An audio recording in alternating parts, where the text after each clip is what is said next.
Yesu nashimwe, ndabaramukije aho muri hatandukanye. Ni umunsi mwiza kandi Imana duhaye gushimiramo Imana.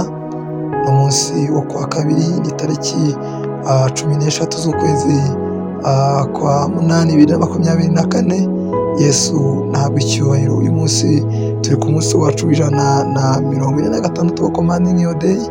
Rero Imana ishimwe. Uyu munsi turasoma Zaburi 78 umurongo wa 24 na 25. Reka rero dusoma, aravuga ngo ibagushiriza manu yo kurya, ibaha ku masaka yo mu ijuru. Bose barya umutsima w'abakomeye, ibohorereza ibyo kurya byo kubahaza rwose. Amen. Ngaya amagambo tugomba gusengeraho n'umunsi wo kuwa kabiri. Yambwiye ngo Imana ibagushiriza manu yo kurya, ibaha ku masaka yo mu ijuru. Kamubwire, iyo wizeye Imana yonyine akaba ariyo utegeraho, Uwiteka akugushiriza imvura mu buzima bwawe.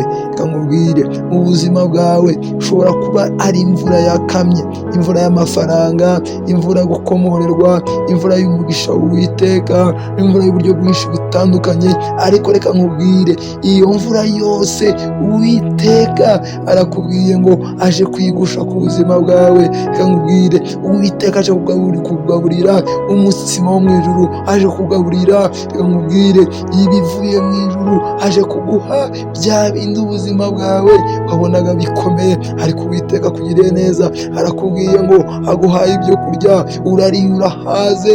Reka nkubwire, inzara wari ufite bitewe n'umwuma Satani yaguteje mu buryo butandukanye, sinzi nuhe muri muracamo, sinzi nihe nzara Satani yaguteje, ariko reka nkubwire, izo nzira zose, izo connection zose Satani yateje ku buzima bwawe turazifunga. Turafungura imigomoro y'Uwiteka, turafungura amariba y'Uwiteka. Uwiteka aje kubana nawe, aje kugira neza. Uwiteka Imana yakuzahuye. Reka nkubwire, Uwiteka aguhaye ahantu hagutse, ngaho mushime, ngaho muhimbaze uyu munsi wo kwa kabiri. Reka nkubwire, Uwiteka ari kumwe nawe. Kikugoye n'iki? Kimubwire, kitangaze, kivuge ku buzima bwawe, yiteguye kugira neza. Yesu aguha umugisha. Ndabakunda cyane.